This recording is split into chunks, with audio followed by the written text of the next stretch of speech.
خير أمة أخرجت للناس تأمرون بالمعروف وتنهون عن المنكر وتؤمنون بالله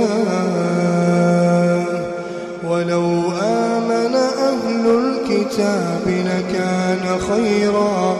لكان خيرا لهم منهم المؤمنون وأكثرهم الفاسقون. بسم الله الرحمن الرحيم. الحمد لله رب العالمين، والصلاة والسلام على أشرف الأنبياء والمرسلين نبينا محمد وعلى آله وصحبه أجمعين. زما محترم مسلمانانو او طلاب ورونو،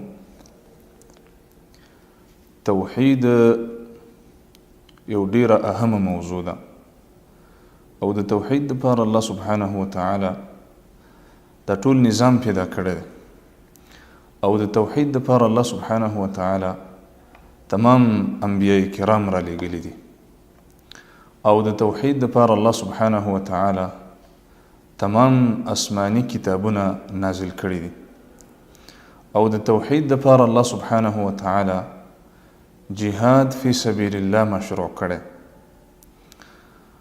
نو توحید ټول دین دی.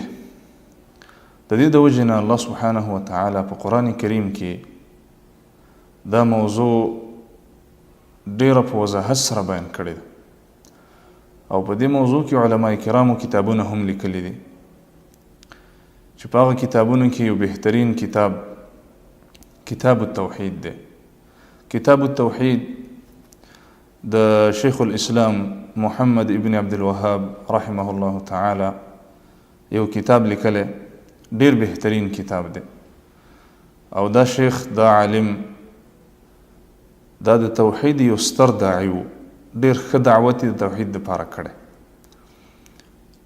او ډیر محنتونه کړي، ډېرې سختې برداشت کړي، سفر یې کړي، هجرتونه کړي، معروف عالم دی.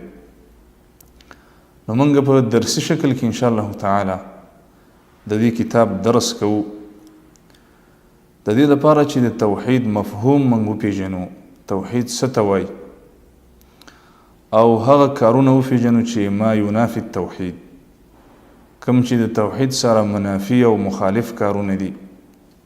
بعضې داسې کارونه دي چې د هغې د وجې نه د انسان توحید هغه د منځه ځي، د دین اسلام نه محرومیږي، او بعضې کارونه او عقیدې هغه داسې دي چې د هغې په وجه باندې د انسان توحید او ایمان کمزوری کیږي.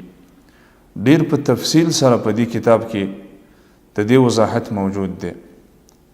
نو مصنف رحمه الله تعالی شروع کړې ده، وای کتاب التوحید وقول الله تعالى وما خلقت الجن والإنس إلا ليعبدون، الذاريات.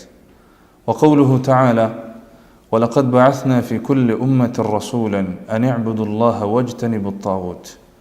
وقوله تعالى وقضى ربك ألا تعبدوا إلا إياه وبالوالدين إحسانا.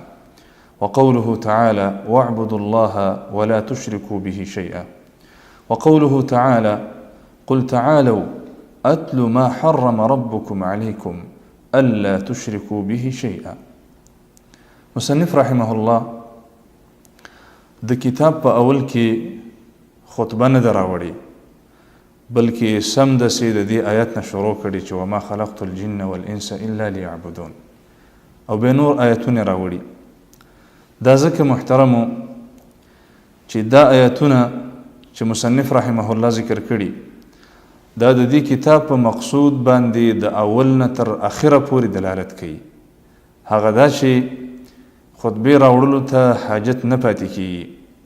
دا آیتونه چې دي دا په دې باندې دلالت کوي چې دا کتاب یشتمل على توحید الالهیه والعباده بذکر احکامه. دا کتاب چې دی په دې کې بعد توحید الوهیت، توحید عبادت، دا غي ټول احکام او دا غي شروط او دا غي فضیلت او دا غي دلایل، دا غي اصول د هغې تفاصیل، د توحید اسباب او د توحید ثمرات او د هغې مقتضیات او هغه څه چې په هغې باندې توحید قوي کیږي او هغه څه چې په هغې باندې توحید کمزوری کیږي، دا ټولو دې مسایلو باندې دا کتاب مشتمل دی. نو د دې د وجې نه مصنف رحمه الله خطبه رانه وړله او دا یې وفرمایل چې سمدسې د قرآن کریم د آیات نه شروع وکړله. وقول الله تعالی، او د الله دا وینا رایاده که او په دې کې سوچ وکړه چې الله فرمایي په سورة ذاریات کې وما خلقت الجن والانس الا ليعبدون، ما انسانان او پیران ندی پیدا کړي مگر د خپل عبادت دپاره مې پیدا کړي دي. د لیعبدون معنا د لیوحدون، د دې لپاره د انسانان او پیران ما پیدا کړي دي. رب العالمین فرمایي چې دا زما توحید وپیژني، زما معرفت وکړي او د ما سره شرک ونه کړي. خو سبحان الله د الله بندگانو د الله دا حق ډیر ضایع کړی دی او قسمه قسم د الله مخلوق د الله سره شریک کړی دی، انبیاء کرام سره شریک کړي دي، ملائکه سره شریک کړي دي. داسې خلک شته دي چې د ونو عبادت کوي، داسې خلک هم شته دي چې د انسانانو عبادت کوي. او والعیاذ بالله داسې انسانان په دنیا کې هم شته دي چې هغه د شرمګاه عبادت کوي. ډیر ظلم د الله بندگانو د الله په حق کې کړی دی. د دې د وجې نه الله فرمایي چې ولقد بعثنا في كل امة رسولا، الله فرمایي یقینا په هر امت کې موږ یو استازی، یو رسول، یو پیغمبر را لېږلی په دې مسؤلیت باندې چې ان اعبدوا الله واجتنبوا الطاغوت، ای د الله بندگانو د الله عبادت وکئ او د غیر الله د بندګۍ نه ځان وساتئ. د الله عبادت وکئ او د طاغوت د بندګۍ نه ځان وساتئ. کل ما عبد من دون الله فهو الطاغوت، د الله سبحانه وتعالی نه علاوه چې د هر څه عبادت کیږي دې ته طاغوت وایي. نو ځکه الله سبحانه وتعالی دا وفرمایل. همدارنګه الله فرمایي وقضى ربك الا تعبدوا الا اياه، ستا رب دا فیصله کړي، دا ستا د رب فیصله ده چې الله تعبدوا الا اياه، چې تاسو د بل چا عبادت مه کوئ، صرف د الله سبحانه وتعالی عبادت وکئ. وبالوالدین احسانا، او د مور او پلار سره احسان او د هغوی سره ښه سلوک او د هغوی احترام کوئ. دا قضای الهي ده، دا د الله فیصله ده. همدارنګه الله سبحانه وتعالی فرمایي واعبدوا الله ولا تشركوا به شيئا، د الله عبادت وکئ، د الله بندگی وکئ او د الله سره شرک مه کوئ. عبادت څه ته وایي د دې مکمل تفصیل وروسته را روان دی. همدارنګه الله سبحانه وتعالی فرمایي قل تعالوا اتل ما حرم ربكم عليكم الا تشركوا به شيئا. الله فرمایي اے نبی صلی الله علیه وسلم ته اعلان وکړه، ته ووایه د خلکو ته چې راشئ زه درته ولولم هغه څه چې ستاسو رب په تاسو حرام کړي، په هغه څه م پویه کړم څه چې په تاسو باندې ستاسو رب حرام کړي. هغه دا چې الا تشرکوا به شیئا، د الله سره شرک مه کوئ. دا ډیره لویه ګناه ده او ډیر انسانان په دې کې مبتلا دي. الغرض دا آیتونه د دې مفهوم دپاره راوړه چې توحید د انسانانو او د کائناتو او د دې نظام د خلقت او پیدایش راز دی. راز دا کائنات د دې لپاره پیدا شوي دي چې د الله بندگان توحید وپیژني. نو ځکه مصنف رحمه الله دا آیتونه راوړه. همدارنګه فرمای مصنف رحمه الله قال ابن مسعود رضی الله عنه، عبد الله بن مسعود رضی الله عنه فرمای من اراد ان ينظر الى وصيه محمد صلى الله عليه وسلم، کڅوک دا غواړي چې د رسول الله صلی الله علیه وسلم وصیت ته وګوري چې هغه امت ته کوم وصیت او کوم حکم ورته پریښی، التي عليها خاتمه، چې په هغې باندې د الله د رسول فیصله او د هغې باندې الله د رسول ټاپه ده، نو فليقرأ قوله تعالی. نو دا آیات دی ولولي چې قل تعالوا اتل ما حرم ربكم عليكم. ته ووایه ای محمد صلی الله علیه وسلم چې راشئ چې ولولم تاسو ته هغه څه چې ستاسو رب په تاسو حرام کړي الا تشرکو به شیئا چې تاسو د الله سره شرک مه کوئ. په دې آیات کې ډیر حکمونه ذکر دي. شرک مه کوئ، د مور او پلار سره احسان کوئ، او خپل اولاد مه قتل کوئ. ولا تقتلوا اولادکم خشیة املاق، زیاتی مه کوئ، عدل کوئ. واذا قلتم فاعدلوا، ان تر دې آیته پورې چې وان هذا صراطي مستقیما، دا زما دین دی چې د الله سره شرک نه کول او د مور او پلار سره احسان کول، عدل کول، د یتیمانانو مال نه خوړل، دا زما دین دی. وان هذا صراطي مستقیما، دا زما لار ده برابره.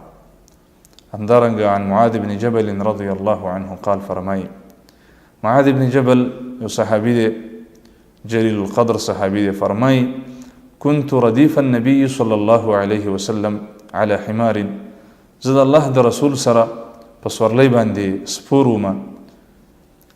وی رسول الله ما ته وفرمایل چې فقال لي، ما ته وفرمایل یا معاذ، ای معاذ اتدري ما حق الله على العباد، آیا ته پوهیږي چې د الله سبحانه وتعالی څه حق دی په بندګانو باندې؟ وما حق العباد على الله، او د بندګانو څه حق دی په رب العالمین باندې؟ وای دا پوښتنه رانه وکړله. دا د الله د رسول کمالو چې د خپلو ملګرو تربیت بیا کوو، په سفر کې، په حضر کې، په هر حال کې به د خپلو ملګرو تربیت کوو. ډیر مشفق پیغمبر او ډیر تکلیفونو برداشت کولو والا پیغمبر محمد صلی الله علیه وسلم و. صحابه کرامو کې ډیر ادب و. وی فرمایل چې الله ورسوله اعلم، الله د الله د رسول ښه پوهیږي، ادب یې وکړه. او دا پکار دی چې کشران د مشرانو ډیر احترام وکړي. نو قال د الله رسول فرمایل حق الله علی العباد ان يعبدوه ولا يشركوا به شيئا، د الله حق په بندگانو باندې دا دی، دا ور باندې حق دی چې د هغه عبادت وکړي، ولا يشركوا به شيئا، او هیڅ قسمه شریک سره جوړ نه کړي. ان د الله حق په بندگانو باندې دا دی چې خالص د هغه عبادت وکړي او شریک سره جوړ نه کړي. وحق العباد على الله الا يعذب من لا يشرك به شيئا، او بیا د بندگانو حق یعنی احسانا په الله باندې د چا حق نه وي، خو الله سبحانه وتعالی به دا احسان کوي او دا ښکلې بدله ورکوي هغه چا ته چې شرک ورسره ونه کړي نو عذاب نه ورکوي. قلت یا رسول الله، صحابي فرمای معاذ بن جبل رضی الله عنه چې ما وفرمایل یا د الله رسوله افلا ابشر الناس، آیا زه خلکو ته زیره ورنکم؟ نو رسول الله فرمایل چې لا تبشرهم فیتکلوا، ته ورته دا زیره ځکه مه ورکوه چې داسې نه چې سس نشي. پرېږده چې دا خلک عملونه وکړي او د آخرت تیاری وکړي. اخرجاه فی الصحیحین، دا حدیث امام مسلم، امام بخاری رحمه الله په خپلو صحیحینو کې راوړی دی. دې باب کې څه مسایل دي هغه سره روان دي انشاءالله، هغه به بیان کو. والله تعالى أعلم، وصلى الله وسلم على نبينا محمد وعلى آله وصحبه أجمعين.